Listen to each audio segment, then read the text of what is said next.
انسانوں کی اکثریت تو ان پر مشتمل ہے جو بے حس ہوتے ہیں اور غبی ہوتے ہیں. جو ہو جائے ڈھیٹ انسان، کسی چیز کی کوئی خاص، بس اپنی فکر ہے، اپنے بطن اور فرج کے تقاضے ہیں، مال جمع کرنا ہے، اس سے آگے کوئی اور فکر نہیں، کوئی سوچ نہیں، کوئی احساسات نہیں. کسی کے دل پر کیا بیت رہی ہے ہمیں کیا، وہ جانے. کوئی بھوکا ہے ہمیں کیا، ہم کسی کے ذمہ دار تو نہیں. لا ابالی، جیسے آ چکا ہے پچھلی صورت میں، من بخل واستغنی استغنا. ان لوگوں کو چھوڑ دیجئے تو ایک اقلیت انسانوں کی ایسی ہوتی ہے جن کے لیے میں دو لفظ اب استعمال کر رہا ہوں، ذہین اور حساس.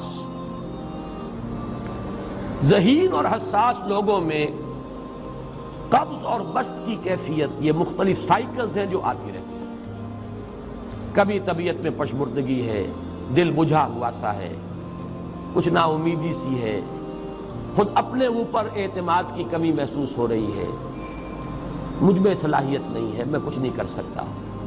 اب تک جو کچھ کیا بھی ہے، امنگ بھی ہے، امید بھی ہے، روشن پہلو نظر آ رہے ہیں. قبض کی کیفیت میں تاریک پہلو نظر آتے ہیں، مایوسی کے پہلو نظر آتے ہیں، پیسیمزم کی کیفیت. اور یہ جو بسط کی کیفیت ہے، اس میں روشن پہلو. دیکھو یہ بھی تو ہے نا، آخر یہ بھی تو ہوا ہے، اور بھی ہو سکتا ہے. آخر اب تک میں نے یہ کام بھی تو کر لیا، آگے بھی مشکل آسان ہو سکتی ہے. یہ دو کیفیات ہیں قبض اور بسط کی، جن کو کہ صوفیاء کرام نے یہ اصطلاحات، یہ عنوان دیے، قبض اور بسط.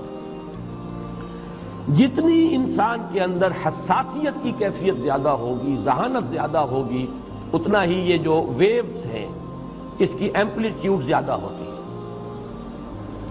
کم ذہین انسان ہے، کم حساس ہے، آئیں گے تو صحیح ہے، لیکن یہ کہ وہ ویو جو ہے اس کا ایمپلیٹیوڈ جو ہے اس کے اندر اوپر اور نیچے کی کیفیت زیادہ نہیں ہوگی. لیکن جتنا یہ معاملہ بڑھتا ہے، یہ جو ویو ہے اس کے ایمپلیٹیوڈ بڑھتا چلا جاتا ہے. لیکن نارمل انسان کا معاملہ یہ ہے کہ یہ حدود کے اندر رہے.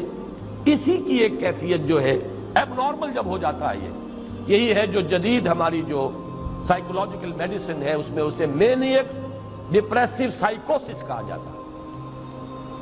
مایوسی ہوئی تو اتنی ہوئی کہ جیسے کمر ٹوٹ کر رہ گئی. اور اسی ڈپریشن میں ہوتی ہیں خودکشیاں، خودکشی کر جاتا ہے ڈپریشن. کچھ روشن پہلو نظر ہی نہیں آ رہا. اور جب کیفیت ہوتی ہے انشراح کی تو آدمی خوب بھاگ رہا ہے، دوڑ رہا ہے، امنگ ہے، محنت ہے، دوڑ رہا ہے، امیدیں ہیں. اب ہر چیز کا روشن پہلو نظر آ رہا ہے. عجیب ہے یہ. اصل میں مجھے کچھ تجربہ بھی ہوا ہے، ہمارے خاندان میں بھی یہ مرض موجود رہا.